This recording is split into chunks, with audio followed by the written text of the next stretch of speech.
오후에 우리들에게 주신 하나님의 말씀 신약성경 에베소서 4장 17절부터 25절까지 말씀입니다.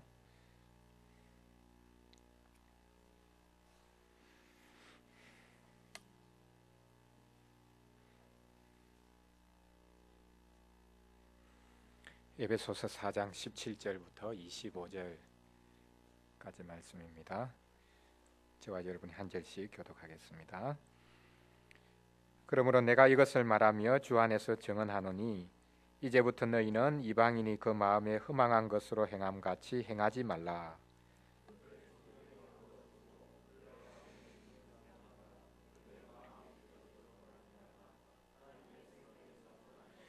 그들이 감각 없는 자가 되어 자신을 방탕에 방임하여 모든 더러운 것을 욕심으로 행하되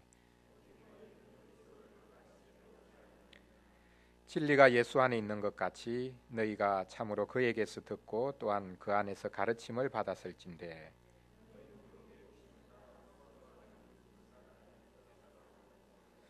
오직 너희의 심령이 새롭게 되어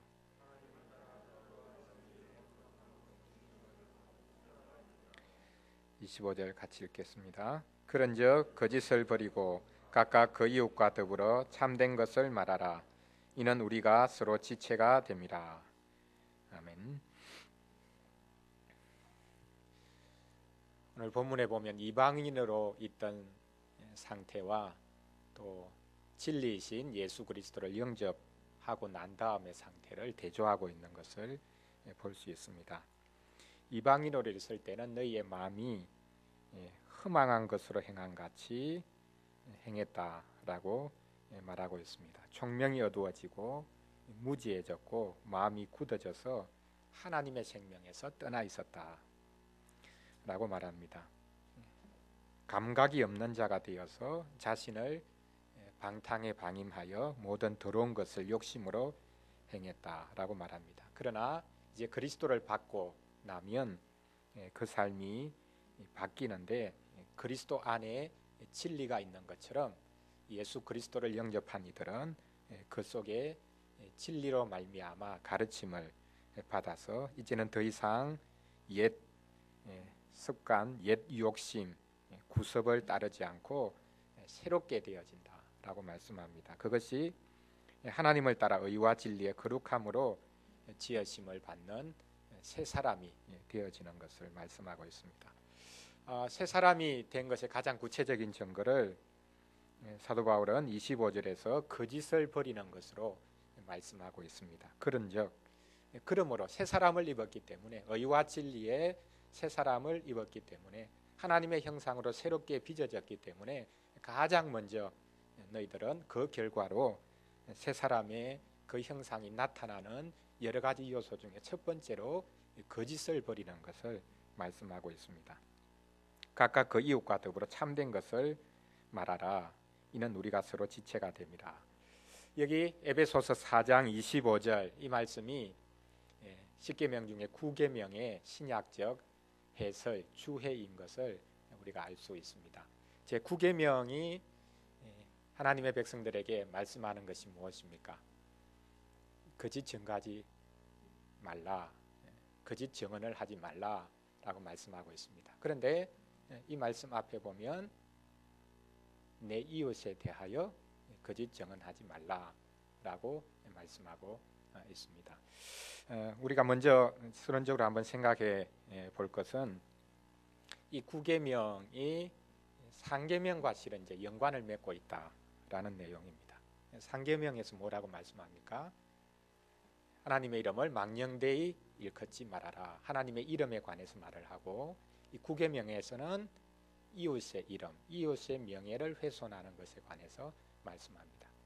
하나님의 이름을 하나님의 명성을 훼손해서는 안 되고 그 다음에 이웃의 명예를 훼손해서는 안 된다. 이제 두 가지가 같이 연결되어 있습니다. 그러나 이름에 관한 이 계명은 동어 반복은 아닙니다. 예수님께서 구약의 모든 계명이 하나님 사랑, 이웃 사랑으로 요약된다라고 말씀하셨듯이 실은 이 상계명과 9계명을 보면 하나님의 이름 그리고 사람의 이름 두 가지가 나오는데 두 가지를 섞어서는 되지 않고 동어 반복이 아니라 사람의 이름, 사람의 명예를 더럽히는 것, 그것은 곧 하나님의 이름을 더럽히는 것과 연결되어 있다. 우리가 어떻게 하나님의 이름을 더럽히지 않을 수 있는가? 그것은 하나님께서 우리의 이웃으로 주신 형제들, 자매들의 이름을 더럽히지 않는 것으로 구체화된다, 나타난다. 그렇게 우리가 해석을 해볼 수 있습니다. 서로를 진실하게 대할 수 없을 때 하나님 그분을 우리는 진실하게 대할 수 없다라는 계명의 요구 앞에 서 있는 것입니다. 그다음 이제 이 계명이 이제 독특한 것은 내 이웃에 대하여 거짓 증거하지 말라. 이렇게 앞에 내 이웃에 대하여라는 문구가 첨가되어 있는 것입니다. 그 사람에 관한 계명 중에 내 이웃에 대하여라고 말하고 있는 계명은 이 9계명이 유일합니다. 살인하지 말라, 도둑질하지 말라, 간음하지 말라. 물론 그것이 다 이웃과 관련되어 있죠. 그럼에도 불구하고 거기에서는 내 이웃에 대하여라는 표현이 생략되어 있습니다. 그런데 9계명에서는 내 이웃에 대하여라는 것이 명시적으로, 그것도 이웃과 관련된 모든 계명이 시작되는 5계명, 예를 들면 6계명, 그런 계명에서부터 시작되는 것이 아니라 어떻게 보면 가장 마지막 계명이라고도 할 수 있는 이 계명에 내 이웃에 대하여라는 이 문구가 들어가 있다라는 것, 그것이 이 계명의 중요한 요소를 이루고 있습니다. 이웃에 대해서 우리가 어떻게 생각하는가, 이웃을 어떻게 대하는가, 그것이 이 계명에 참 중요합니다. 특별히 여기서 말하는 이웃은 모든 인류에 대해서라는 인류 보편에 근거한 그런 말씀이기 이전에 형제된, 하나님께서 불러주신 한 형제된 백성들, 하나님의 백성들을 어떻게 대할 것인가, 그것에 대해서 여기서 분명히 언급하고 있습니다. 특별히 구약시대 같은 경우에는 어떤 사람의 그 미천이라고 하는 것은 실은 물질적인 것도 있겠지만 중요한 것은 오늘날도 마찬가지일 수 있지만 그 사람에 대한 이웃의 평가입니다. 이웃의 평가가 그 사람의 삶을 결정을 합니다. 그래서 이웃이 그 사람을 잘못 평가하고 악담을 하면 그 사람은 그 사회에서 생존할 수가 없습니다. 구약시대 같은 경우는 특별히 이제 부족 사회, 우리 나라로 이루어진 이런 어떤 민족 개념, 이것이 조금 덜 형성되어진 그런 개념일 수도 있는데, 이웃이 그를 어떻게 평가하느냐라는 것이 이 사람의 생존을 어떻게 보면 결정하는 것입니다. 그래서 이 9계명은 너무나 중요한 계명입니다. 이웃의 삶 전체를 박탈하느냐, 그렇지 않으면 그것을 받느냐라는 것이 이 9계명과 관련을 맺고 있습니다. 이웃의 명성을 더럽히는 것, 그것은 하나님의 백성으로서, 한 형제로 묶어주신 하나님의 백성으로서 가장 그것은 못할 짓을 하는 것이다 라는 것을 여기서 말씀하고 있습니다. 이 9계명은 실수가 아니라 의도적으로 저지르는 그런 계명이다라는 사실에 이 계명의 무거움이 우리에게 분명히 전달되어야 할 것입니다. 물론 죄를 짓는 것, 그것 뭐 다른 모든 계명도 마찬가지겠지만 실수로 그렇게 죄를 저지르고 하나님의 계명을 어기겠습니까? 의도적인 것이 분명히 들어가 있죠. 그러나 특별히 이 9계명은 더더욱 실수의 차원을 넘어서서 의도적으로 나의 유익을 위해서 이웃을 해하려는 그 내용이 분명히 자리 잡고 있기 때문에 이 계명은 참 심각하게 우리에게 전달될 수밖에 없는 계명입니다. 한 3가지 정도를 크게 이제 살펴보려고 하는데요. 먼저 하나님께서 이 계명을 주실 때 이 계명은 하나님 자신이 어떤 분인가라는 것을 반영해서 자기 백성에게 요구하시는 계명임을 우리가 먼저 생각해 볼 필요가 있습니다. 하나님이 진리의 하나님이시다라는 사실입니다. 하나님께서 거짓말을 하시지 않는 분이다. 하나님 그분이 참이시다.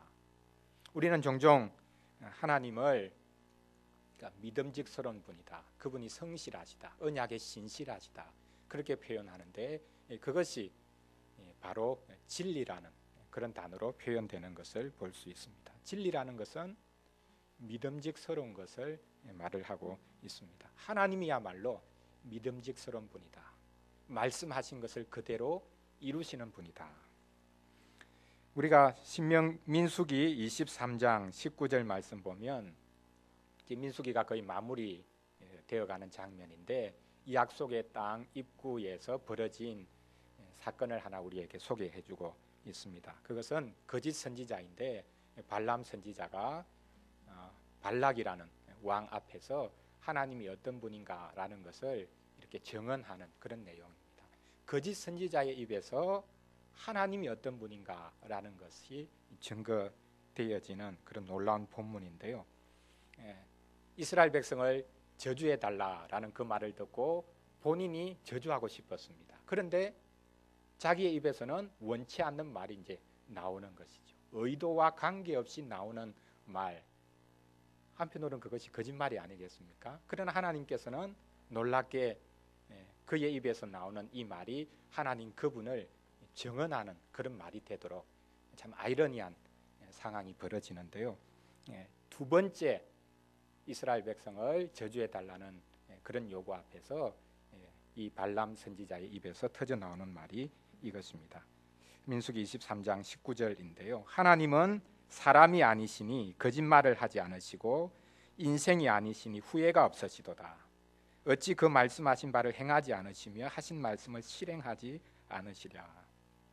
하나님은 사람이 아니시기 때문에 거짓말을 하지 않으신다. 인생이 아니시기 때문에 후회가 없다. 하나님께서 자기 백성을 복 내리시기로 작정하셨기 때문에 당신이 아무리 저주를 해달라고 한다 할지라도 그렇게 될 수가 없다라는 사실. 본인의 의도와 관계없이 이제 이런 말이 터져 나오고 있는 것을 볼 수 있습니다.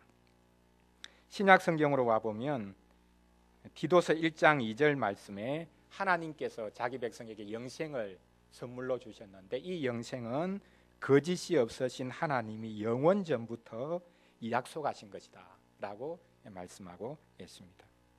하나님께서 자기 백성에게 주신 영생 그것은 영원 전부터 약속하신 것이다. 그 하나님은 거짓이 없는 하나님이시다.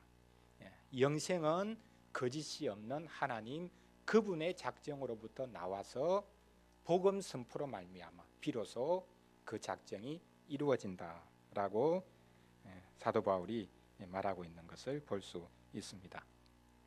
하나님께서 맹세를 하실 이유가 없지요. 우리가 종종 맹세를 할 때는 어떤 상황에서 맹세를 합니까? 내 말의 신뢰성을 주기 위해서 다른 권위를 빌어서 이제 맹세를 합니다. 그래서 종종 하나님의 이름으로도 맹세하고 뭐 이런 일들을 하지 않습니까? 그런데 하나님은 하나님이 최종 권위자이시기 때문에 다른 누구의 이름을 빌어서 맹세하실 이유가 없습니다. 그리고 더더욱 하나님은 진실하신 분이기 때문에 하나님 그분이 참이시기 때문에 맹세하실 이유가 없습니다. 그럼에도 불구하고 히브리서 6장 17절 18절 말씀에 보면 거짓이 없으신 하나님께서 맹세하실 이유가 없음에도 맹세하시는데 하나님은 거짓말하지 않으심에도 불구하고 맹세로 자신을 보정하신다. 그렇게 말씀하고 있는 것을 볼 수 있습니다. 자, 그러면 하나님께서 정말 거짓말을 하지 않으시는가? 어떻습니까? 성경을 통해서 하나님은 절대로 속이지 않는 분이다. 그렇게 말할 수 있습니까? 하나님께서 자기 백성을 통해서 구약 성경에 보면 대적들을 치실 때 너희들이 이렇게 하라. 속임수를 심지어 써라. 매복을 하라. 어떻게 하라. 자기 백성에게 승리를 주기 위해서 대적들을 속이는 그런 행위를 그런 명령을 하나님께서 하실 때도 있습니다. 그것을 하나님의 거짓말이라고 우리가 볼 수 있겠는가? 오히려 반대로 모든 거짓은 사탄으로부터 나옵니다. 그래서 예수님께서 친히 말씀하시기를 사탄은 거짓의 아비다라고 말씀하죠. 요한복음 8장 44절 말씀해 보면 사탄은 처음부터 살인한 자요 진리가 그 속에 없으므로 진리에 서지 못하고 거짓을 말할 때마다 제 것으로 말하나니 이는 그가 거짓말장이요 거짓의 아비가 되었습니다. 여기 사탄이 거짓말을 말하는데 거짓말을 할 때마다 자기 것으로 말한다라고 말하고 있습니다. 여기 자기 것이 뭡니까? 여기 자기 것이라 말은 실은 모국어라는 그런 의미로 해석을 해볼 수 있습니다. 사탄이 사용하는 모국어는 거짓말이다. 여러분과 저의 모국어가 있지 않습니까? 그리고 이후에 배우게 되는 다른 언어도 있습니다. 근데 사탄이 사용하는 모국어는 거짓말이다. 그가 가지고 있는 모국어는 거짓말이다. 그런 아주 흥미로운 표현이 여기 등장하고 있는 것을 볼 수 있습니다. 모든 거짓은 사탄으로부터 나온다. 그 추기경이었던 김수환 추기경이 이제 한때 이런 말을 한 적이 있다고 하는데 어떤 사람이 이제 질문을 했습니다. 추기경께서는 몇 가지 국어를 사용하십니까? 그러니까 여러 가지 저는 사용할 수 있죠. 우리 한글도 뭐 저는 이미 잘 알고 있고 또 영어도 어느 정도 하고 또 라틴어도 또 배웠고 몇 가지 언어를 사용할 수 있습니다. 그리고 한 가지 더 있네요. 거짓말도 저는 사용합니다. 그렇게 재미있는 표현을 했다고 하는데요. 우리가 몇 가지 언어를 사용하는가? 우리에게 거짓말이 있죠. 근데 이 기원을 따지고 보면 그냥 단순한 거짓말이 아니라 모든 거짓의 기원은 거짓말의 모국어는 사탄이 사용하고 있는 그것이다 라는 것을 우리가 성경이 말씀하고 있는 것 볼 수 있습니다. 그러므로 거짓말을 하는 것 그것은 단순한 도덕적인 문제를 넘어서서 우리가 근본적으로 마귀에게 속한 자요 죄인이다라는 구체적인 그런 증거일 수밖에 없음을 성경이 말씀하고 있습니다. 로마서 1장 25절 말씀해 보면 믿지 않는 이들이 다양한 종교 활동을 하는 것 그것도 다 거짓에 속한 것이다 라고 말씀하고 있습니다. 참으로 충격적인 사실입니다. 그러니까 종교성을 열심히 발휘하는 것 그것조차도 거짓에 속한 것일 수밖에 없다. 그들이 하나님의 진리를 거짓 것으로 바꾸어 피조물을 조물주보다 더 경배하고 섬김이라 라고 말씀하고 있는 것을 볼 수 있습니다. 피조물을 조물주와 같은 자리에 놓고 섬기는 모든 종교 행위 그것은 다 거짓에 속한 것이다. 가장 경건한 행위, 가장 거룩한 행위 그것이 실은 전적으로 거짓에 속한 것이다 라고 말씀하고 있는 것을 볼 수 있습니다. 데살로니가후서 2장 9절부터 말씀에도 보면 악한 자가 나타나는 것은 사탄의 활동을 따라 모든 능력과 거짓 기적과 불의의 모든 속임으로 멸망하는 자들에게 나타난다 라고 말씀하고 있습니다. 능력을 행하는 것, 기적을 행하는 것 그것도 다 거짓에 속한 것이다 라고 말하고 있습니다. 우리는 어떤 일이 이루어지고 능력이 나타나고 놀라운 기적이 나타나면 이게 참으로 하나님께서 함께 하시는 증거다 그렇게 생각을 하는데 오히려 여기 말씀을 보면 기적이 하나님의 함께 하심과 하나님의 진리를 드러내는 것이 아니라 오히려 그것이 거짓으로 우리를 속이는 그런 것일 때가 많다. 조심하라 라고 경계하고 있는 것을 볼 수 있습니다. 모든 거짓 선지자들의 말이 바로 그런 것이죠.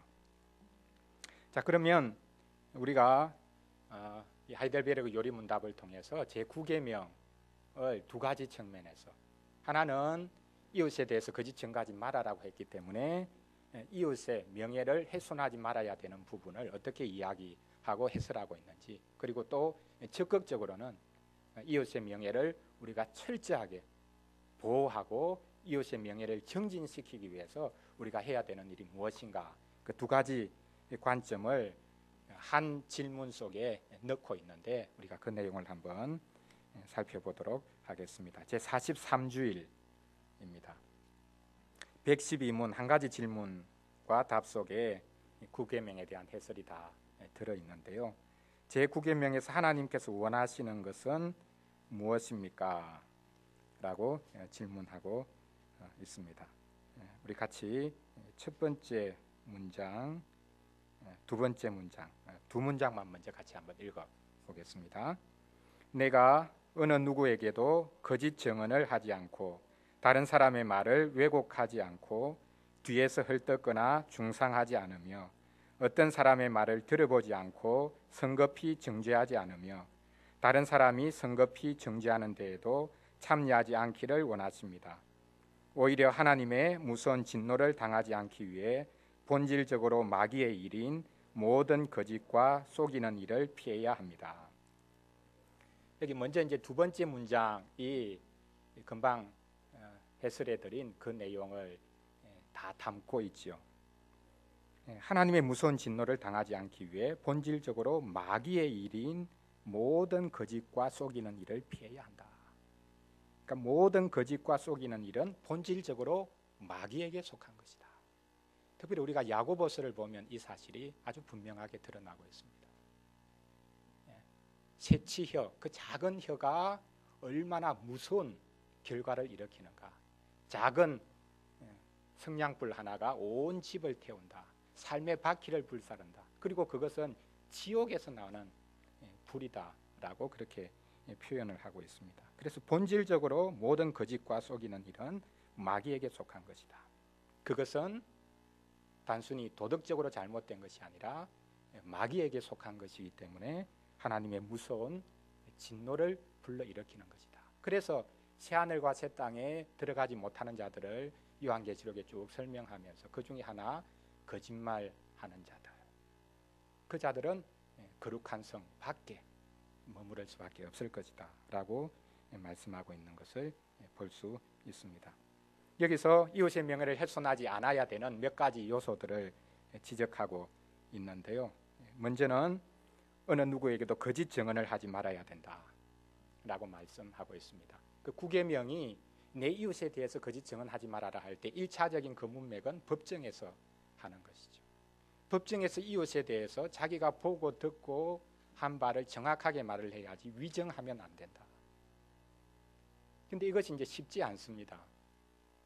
자기의 이익을 위해서 또한 누구와 결탁을 해서 거짓 증언을 하기 쉽습니다. 법정에서는 그 사람의 마음을 읽어낼 수 없기 때문에 증언하는 사람의 말의 모든 것이 결정이 됩니다.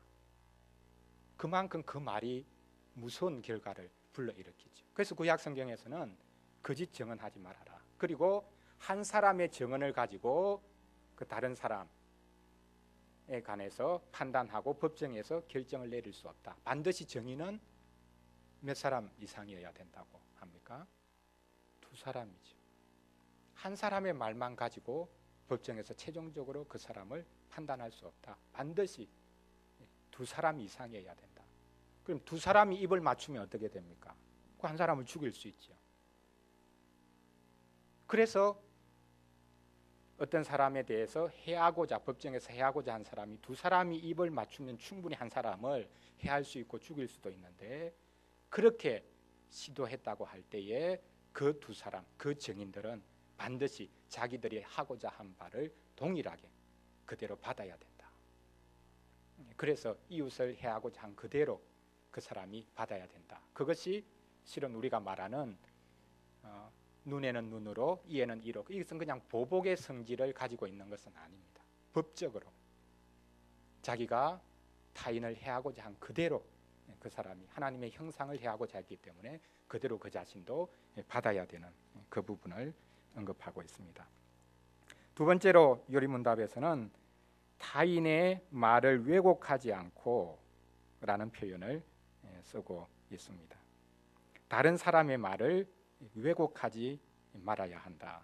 더 나아가서 뒤에서 헐뜯거나 중상하지 말아야 된다 라고 말하고 있습니다. 다른 사람의 말을 듣고 그것을 있는 그대로 받아야지 내가 미리 가지고 있는 선입관이나 잘못된 생각, 그것을 덧씌워서 그 말을 해석하면 안 된다. 근데 이게 타락한 현실에서는 얼마나 힘듭니까? 누구든지 하는 말을 액면 그대로 받고 그것을 그대로 내가 수용을 한다면 결국 내가 피해를 보는 일이 많습니다.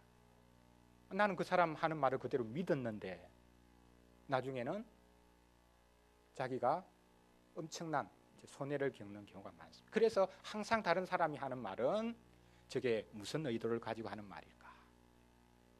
그것을 늘 우리는 따지기를 좋아합니다. 그런데 이 요리문답에서는 다른 사람의 말을 왜곡해서는 안 된다. 늘 선의로 그 사람의 말을 해석하고, 만약 굳이 해석해야 된다면 선의로 해석하고 받아야 된다라는 사실을 여기서 말하고 있습니다. 내 생각을 덧씌우거나 또한 내 생각을 가지고 그 사람의 말에서 첨가하거나 빼거나 그렇게 해서는 안 된다라는 것을 말씀하고 있습니다. 그렇다면 이 9계명을 잘 지키기 위해서 우리에게 중요한 것은 잘 듣는 사람이 되어야 되는 것이죠.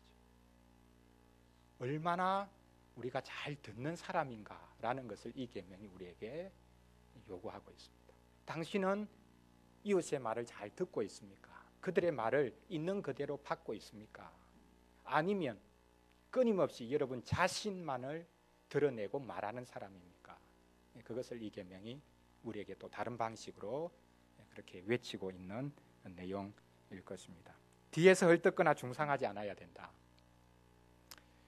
우리가 그 사람 앞에 사는 말하고 또 그 사람 뒤에 사는 말하고 참 많이 다르죠.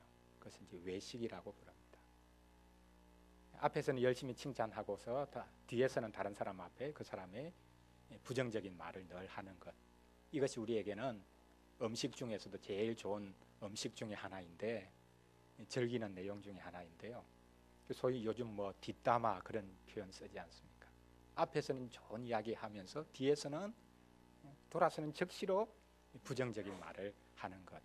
그래서 뒤에서 헐뜯거나 중상하지 말아야 된다라고 말하고 있습니다. 그리고 어떤 사람의 말을 들어보지 않고 성급히 정죄하지 않으며 다른 사람이 성급히 정죄하는 데에도 참여하지 않기를 원합니다. 여러분, 사람이 말을 할 때에 그 말이 한 번 다른 사람을 통해서 거치면 반드시 왜곡되게 되어 있습니다.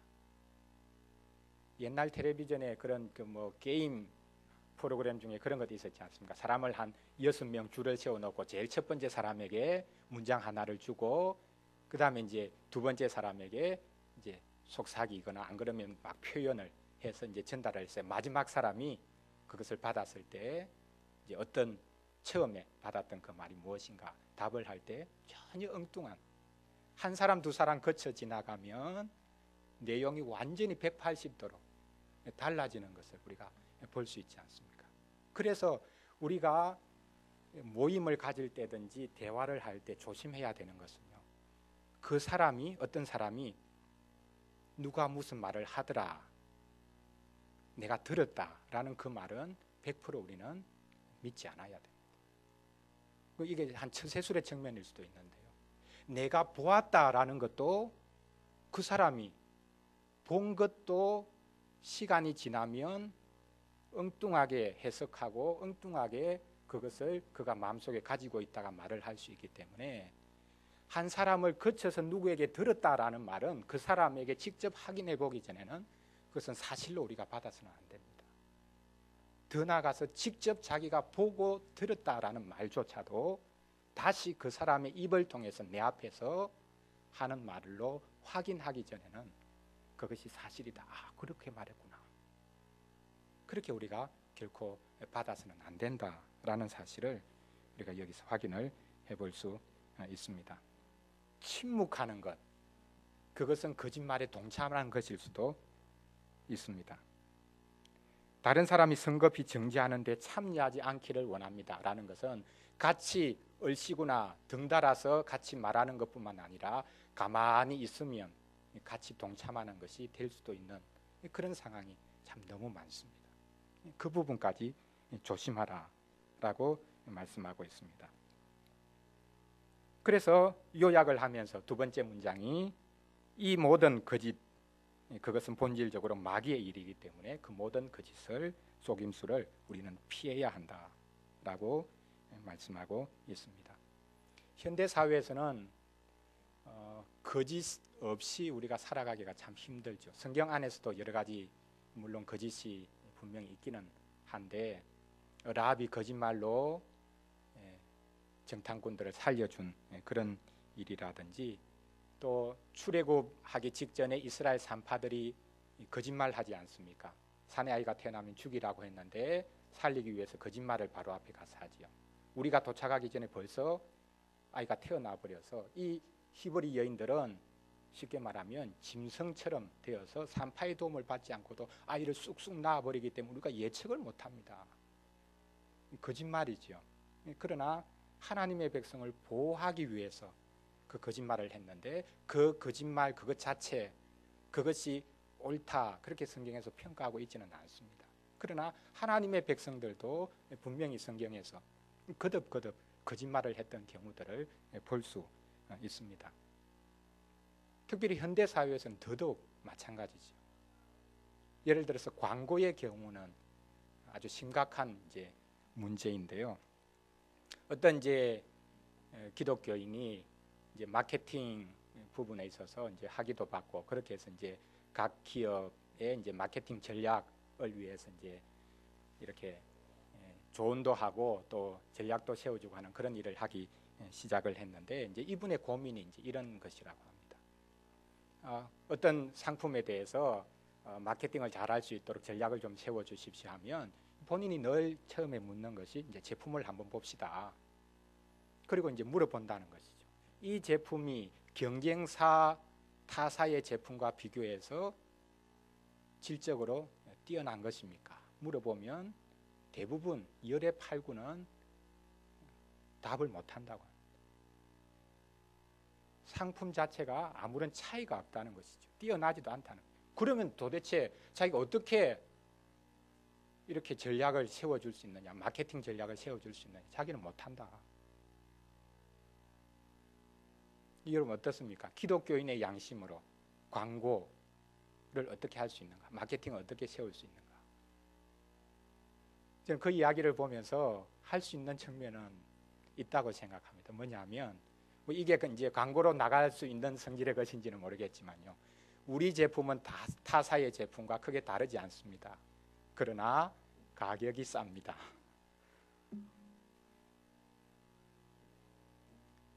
현대 사회에서 이 마케팅은 대부분 이렇게 속임수가 참 많죠. 그냥 그 광고만 보면, 야, 이 제품이 정말 뛰어나구나, 어떤 가격을 주고도 사야 되겠구나, 이런 마음이 들도록 광고를 하죠. 그럼 그것이 이제 구계명과 어떻게 연결될 수 있는가? 이 부분이 우리의 현대를 살아가는 우리에게 있어서 또 연결해 볼 수 있는 그런 숙제 중에 하나일 것 같습니다. 광고의 효과성과 광고의 윤리성, 이것은 참 이율배반적인 경우가 참 많기 때문에 이웃에 대해서 거짓 증가하지 말아라 라는 이것이 우리에게 있어서 참 큰 도전일 것 같습니다. 적극적으로 이 구계명은 이웃의 명예를 훼손하지 않아야 되는 차원을 넘어서서 이웃의 명예를 적극적으로 보호하고 이웃의 평판을 우리가 정진시키는 일에 앞장서야 된다라는 것을 또 요구하고 있는 계명인데요. 우리 마지막 세 번째 문장, 답의 세 번째 문장 한번 읽어 보겠습니다. 법정에서나 기타 다른 경우에도 나는 진리를 사랑하고 정직하게 진실을 말하고 고백해야 하며 할 수 있는 대로 이웃의 명예와 평판을 보호하고 높여야 합니다. 여기 이제 세 가지를 말하는데, 가장 기본적으로 우리는 이웃에 대하여 거짓 증가하지 말아라고 했지만, 우선은 하나님 앞에서 우리가 이 계명을 지키기 위해서는 진리를 사랑하는 사람이 되어야 된다. 과연 내가 진리를 사랑하고 있는가? 진리가 너희를 자유케 하리라 라고 말씀하셨고, 이 진리는 곧 예수님입니다. 하나님의 모든 진리가 예수 그리스도 안에 나타났기 때문입니다. 그래서 예수님을 제대로 알아야만이 진리를 알 수 있고 그 사람 이 구계명을 성취할 수 있는 그런 자리에 설 수 있습니다. 이 구계명은 예수님을 가리킵니다.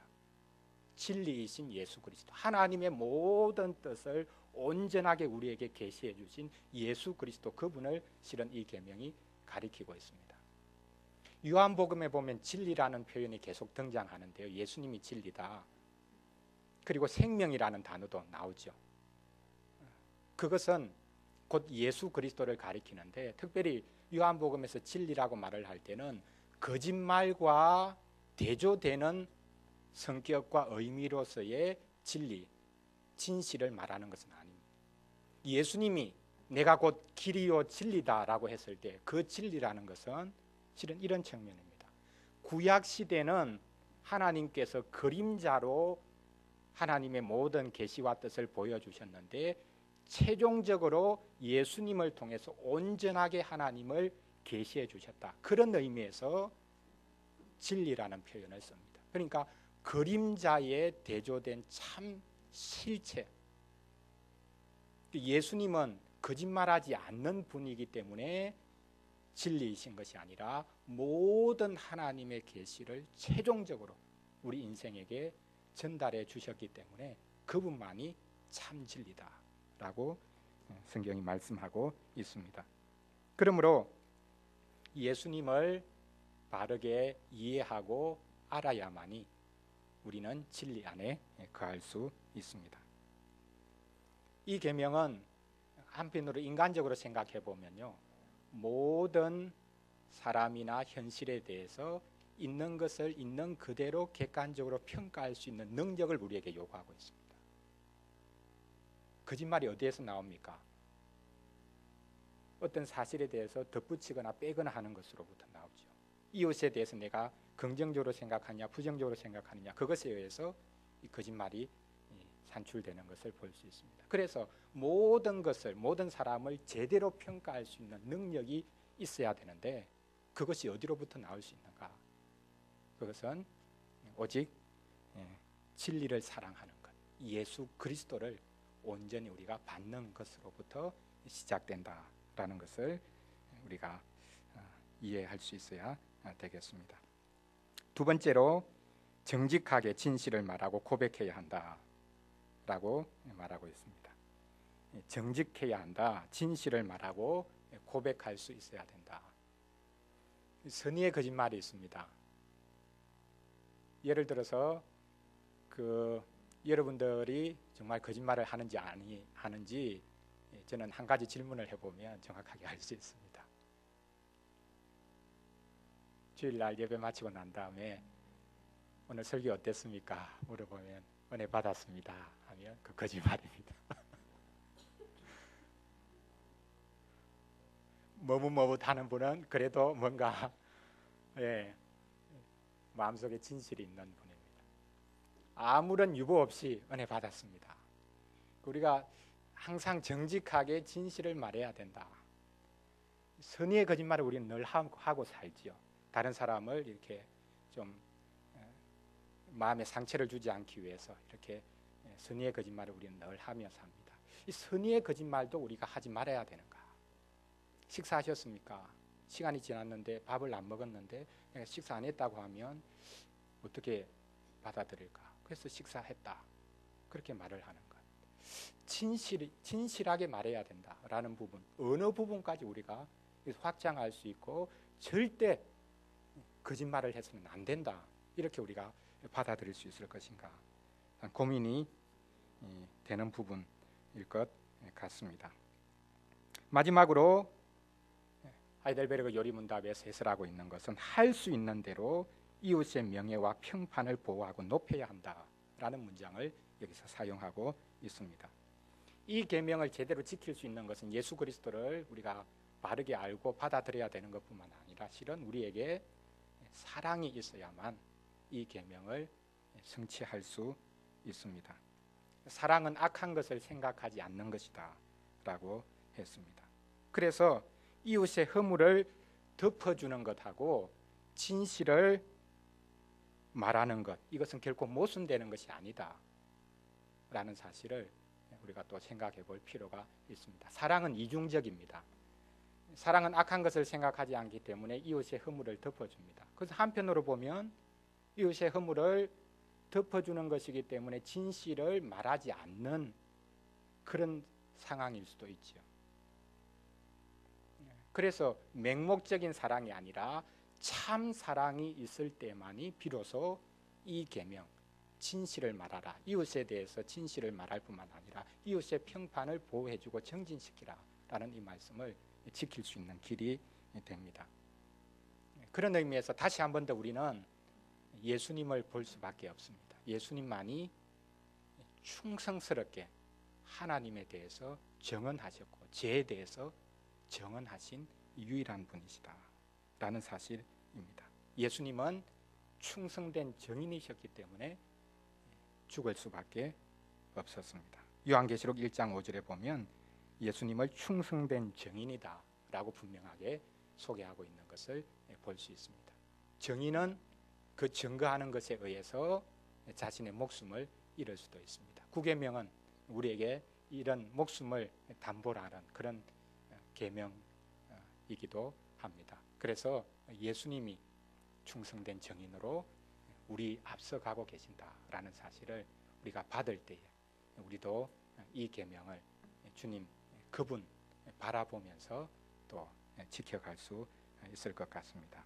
우리는 자신의 유익을 위해서 늘 이웃을 중상하는 죄인일 수밖에 없다라는 사실을 우리는 이 계명을 통해서 다시 한 번 더 확인할 수밖에 없습니다. 그러나 우리 가운데 참된 진리로 오신 예수님, 그리고 또한 진리의 영으로 우리 가운데 증거해 주시는 성령님의 도우심으로 말미암아 우리의 혀를 길들이고 더 나아가서 우리의 마음까지도 길들이는 은혜를 우리가 힘입을 수 있어야 되겠습니다.